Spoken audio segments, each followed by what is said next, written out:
वालेकुम फ्रेंड्स, मैं तौसीफ खान वेलकम करता हूं आपको बजीज जोन में। दोस्तों, आज का जो हमारा वीडियो का टॉपिक है, ज़ेब्रा फिंच के जो है बच्चे सेल्फ कब होते हैं, वो अलग कब करें माँ बाप से उनको। तो इस वीडियो में मैं यही बताऊंगा आपको। जैसा कि आप देख रहे हैं कि नीचे जो है एक छोटा फिंच का बच्चा बैठा हुआ है, जिसकी चोंच अब जो है हल्की हल्की कलर चेंज कर रही है।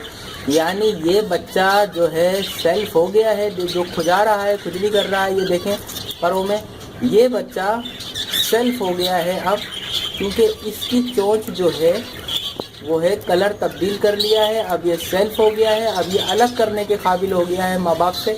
अगर कॉलोनी में है तो कॉलोनी में तो वैसे ही एक साथ रहेंगे।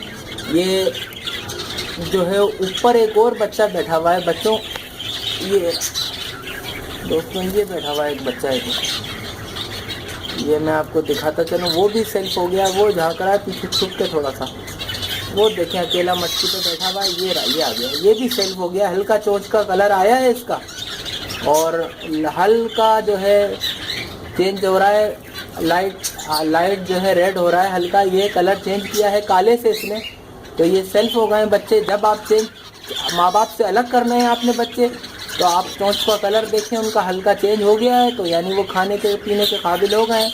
आप अलग कर दें, अगर पिंजरे अलग हैं, अगर कॉलोनी है तो उसी में रहने दें। तो दोस्तों, आज का वीडियो का टॉपिक यही था, मेरा बताने का मकसद यही था कि बच्चों को सेल्फ हो गए हैं और कब अलग किया जाए। तो वीडियो पसंद आए तो लाइक करें। मिलते हैं नेक्स्ट वीडियो में। फ़ी अमान अल्लाह।